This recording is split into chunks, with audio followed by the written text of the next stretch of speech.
May the words of my mouth and the meditations of all our hearts be acceptable in your sight, O God, our rock and our Redeemer. Amen.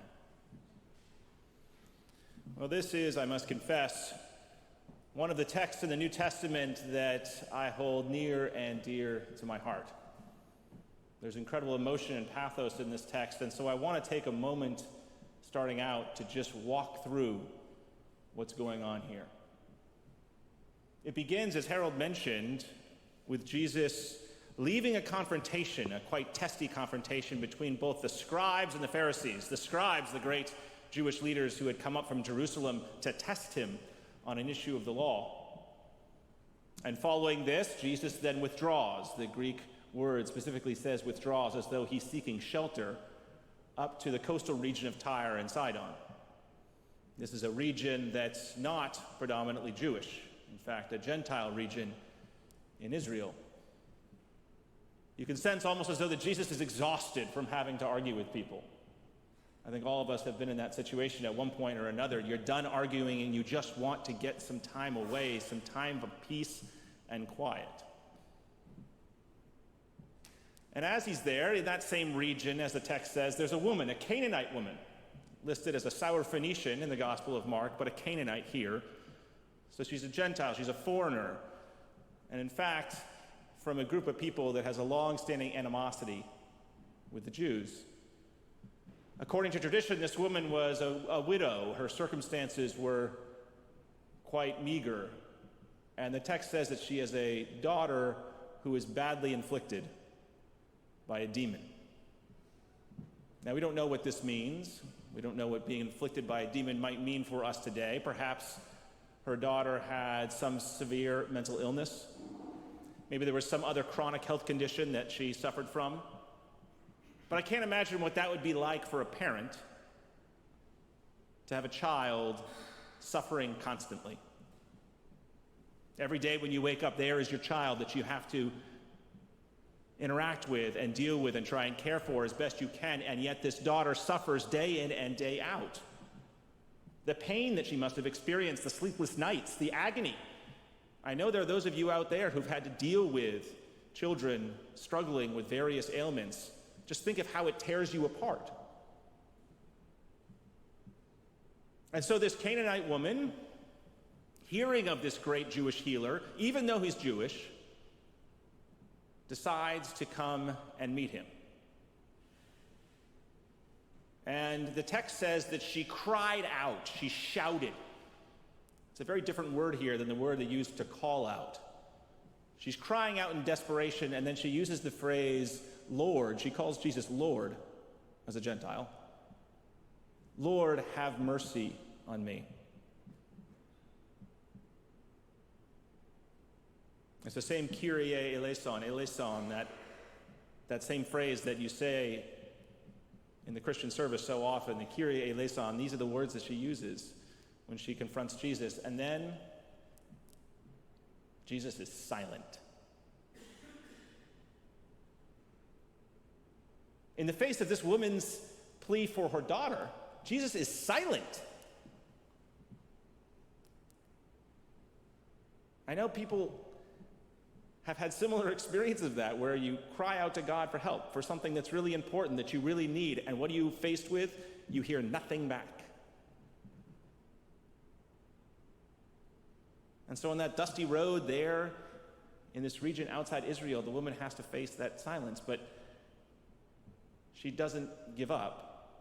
Because the very next thing we hear is that Jesus' disciples come to Jesus and say, Jesus, you really got to send that woman away. She is so annoying. She keeps crying out after us as we're going along the road. We just want peace and quiet. Send her away. And as shameful as this might be for the disciples, again, this is an experience that we've all had. Someone who's different, who doesn't look like you, who doesn't act like you, who fits into a different category. Maybe you're just at the end of your line, someone's an annoying and a pest, and you're like, just send them away. I do not want to have to deal with them anymore. And so finally Jesus speaks and answers her and says, I was not sent except to the lost sheep of the house of Israel. For those of us who justifiably raised Jesus up, this is a hard line to hear. Jesus says, I'm only here for fellow Jews. I'm not here for those who are not Jewish. I'm here for those who are inheritors of the covenant, not everyone else. This is not a message for people who are not Jewish. I mean, this woman's in pain. Her child is in pain. And then the woman still does not give up. The text says that she worships Jesus, or the word has a lot of different meanings, but it's really she throws herself down on her knees before Jesus in the middle of this road. When I read this scene, it's reminiscent of one of my favorite scenes in one of my favorite movies. I love the movie Out of Africa. I don't know if there are other Meryl Streep, Robert Redford fans out there. I love that movie. I've probably seen it 100 times. And for those of you who haven't seen it, Meryl Streep plays Karen Blixen, this Danish woman who goes to Africa to start a coffee farm. And it's a wonderfully told narrative, autobiographical narrative of Karen. And unfortunately, in the course of her coffee farm, the farm goes bankrupt. But on her property are a tribe of indigenous people who have been helping her out. And as the bank takes over her farm, she knows that these indigenous people will be pushed off from their lands.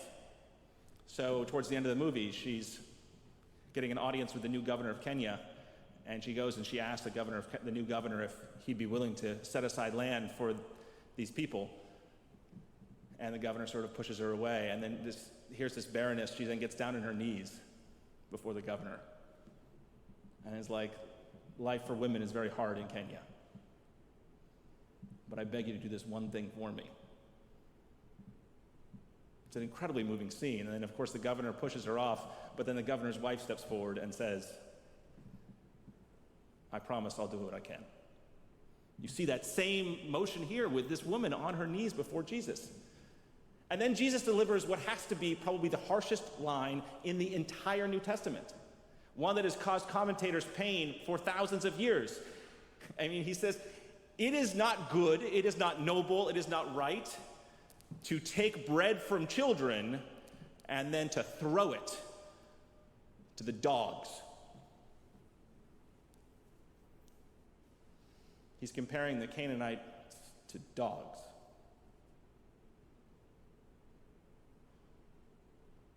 Why did Jesus say this? I mean, again, people have wondered. Was he really that tired? I mean, we say as Christians that Jesus is fully human, and you see his full humanity in this text. And then this woman comes back and says, yes, Lord. She still calls him Lord. Yes, Lord. But even the dogs eat the scraps, eat the crumbs that fall from their master's table. And Jesus is so struck by this that he calls her faith great. Nowhere else in the Gospel of Matthew is someone's faith labeled as great except for hers. And then he says that her daughter is healed at that very moment, from that very hour.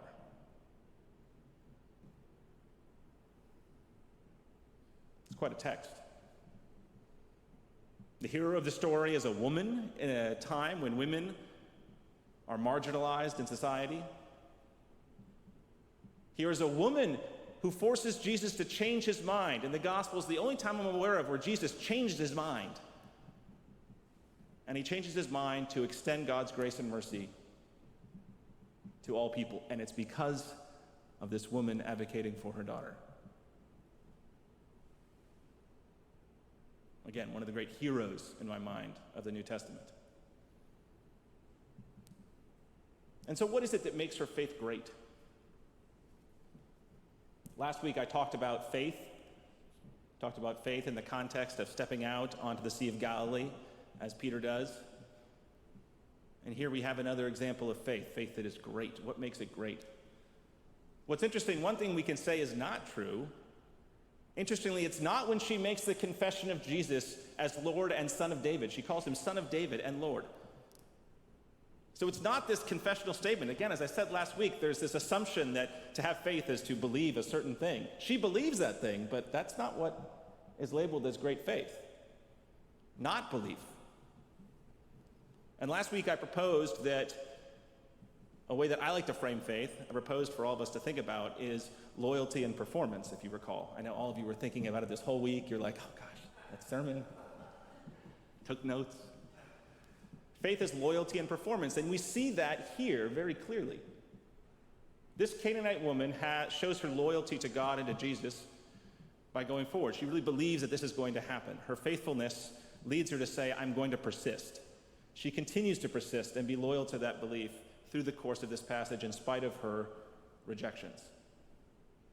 And this notion of performance, this notion of improvisation, this last line is a perfect example of that. Yes, but even the dogs eat the crumbs that fall from their master's table. But this text also shows a really important element of faith that was missing from the description last week, which is, what is it that drives faith? What is it that drives that loyalty? What's underneath that? What leads you to do something more, to nurture that loyalty to God? And in this text, it's the woman's love for her daughter. I know so often it can be cliche that it comes down to love, but in this case, it does. Her love for her daughter is what motivates her desire to seek out Jesus, her loyalty to God, her persistence, her improvisation, her performance, her faith. What makes her faith great is that love that drives it. And I would say that that's underneath the faith for all of us on some level. Some great love drives us to nurture our loyalty to God. And I've been thinking this past week, what is that love? What is that love for you? What is it that drives your loyalty to God? For many people, it is their children, just like in this text. People love their children, and so they want to seek out a faith community for their children. They want to have their children have that same loyalty to God, and it is that love of children that motivates people. They want their children to be morally formed in a community like this one, and they put that as a priority. I mean, you talk to any parent in this day and age, parents today spend more time raising their kids in terms of number of hours per week than at any time in the past. Parenting is more time-consuming now than ever before. There are more demands on parents' time. And so it's not easy to carve out time for something like church, but what has to drive it is that love of kids, of saying, no, I really want you to be morally formed in this environment. That matters. It matters. This past week, a friend of mine sent me an article in The Atlantic, perhaps some of you saw it, by David Brooks, the New York Times columnist. And Brooks, the title of the piece was, "Why Are People So Mean?" Is that a catchy title? It's a good question. Why are people so mean? And what Brooks said in the article was that he is disturbed deeply by increasing levels of unhappiness in society, of depression, of suicide. There are all these bad indicators of increasing partisanship. These are the types of things that Brooks says keeps him up at night. And he says, well, where does this come from? And again, you can give arguments from all different perspectives. The social sciences have a field day with questions like this. But Brooks says a lot of it comes down to our lack of dedication to moral formation in our society. But if you go back 50 or 100 years, people were much more concerned about the moral formation of their children than they are today. Again, you can look at statistics of people when they go off to college. How many people go off to college to educate themselves and become a more developed person, a more moral person, a deeper thinking person? Why do people go to college? They go to college to make more money and get a good job. Actually, when you poll students, that wasn't the case 50, 60 years ago. Society molded people with different values. Values like connection, care, community. These things molded people's values. And when you actually put forth values on things that sometimes can be difficult to find, like, oh, your ultimate value is self-fulfillment. Well, what does that look like? What if I don't feel self-fulfilled? If your ultimate value is making a lot of money, that could be something that's entirely fickle and outside your control. Here one day, gone the next. Brooks is like, what makes people unhappy is that they're putting their stock in the wrong things. Where do you teach children to put their stock in the right things? A place like this. So there's this love of children, the desire that could mold your loyalty and bring people to church, and then more things can open up. That's one love that I think molds our faith. That love of children motivates so many people, especially in a church like this one. That's why it's so important that we devote resources to our children and youth program and continue to prioritize them. But there are other things that draw people that nurture faith and love. For me, I'm like a total worship groupie, total worship junkie. I love worship. I love singing hymns. I love the prayers. I like the sermons usually. It's great. I love church. And that experience of God that I get in church nurtures my love of church, my love of God, my loyalty to God. It makes me want to keep coming back. It is that love of that experience of God that I find in worship. That nurtures my faith. Again, what drives it? That's part of what drives it for me. But there are other things. And again, I'm curious what love, because again, it's got to be a priority. What love drives you to seek deeper loyalty to God? This past week, I had a wonderful conversation with a Roman Catholic seminarian, and we were talking at one point, about formation, faith formation. And he told a very touching story where, as he described his formation, he said for him, it was in service to others where his love of God and his faith was nurtured. He mentioned how he worked at a church in Hyde Park in Boston last year, and one of their ministries was to unhoused people near Suffolk County Prison. And to be able to go there and talk to these people on the streets and do what he could to show God's love to them made God real for him, nurtured his faith, gave him the motivation to carry on through a difficult formation process. Particularly, he talked about one story of someone who must have been around 18 years old on the streets, who had been kicked out of his family in New Hampshire, kicked out of his house in New Hampshire, and was there on the streets. And to be able to try and offer a bit of grace for him, that was the motivating thing. I know that's motivating for a lot of people here too, that service to others. When you serve others, you can see God's presence there, and that nurtures your loyalty to God. And another thing also are the connections you make. I've certainly talked to people. I remember the church I served in Houston, there were some folks who were very honest. They're like, John, the reason why I come to church, it's not the preaching or the services, it's the people. But those connections and those relationships are what drive that loyalty to God. You want to come back and see those same people. It brings a certain joy to you, and then, again, everything else opens up from there. Because that really is the point of it. There is this love that drives someone, as it drove the Canaanite woman. There's a love that drives each of you for your loyalty to God. But then once you actually can step into it, once you can be persistent with that loyalty, you do get the opportunity through persistence to meet Jesus, to meet God in some ways that are profound and life-changing. You get to be the parent who sees your child as a teenager stand up for what is right. And you can go back and say, yes, that is what I want. You can be someone who, through your service to others, can see how someone's life is transformed in a mentor relationship, in a relationship of just helping someone who needs that help at that time, and that is tremendously reaffirming. You meet Jesus and God in those experiences. You can be a person who is in need at a certain point, and those friends at church reach out and send you the note that you need to carry you through hard times. So as we consider this story of the Canaanite woman, I ask you to think about, what is that love that drives your loyalty and faithfulness to God? What is it? What leads you here? Can you name it amidst all the other loves in your life? And can you nurture it? Can you be reckless with that love? Can you shower it out? Because there's no telling what will happen when you do. We all need that. I need that. You need that.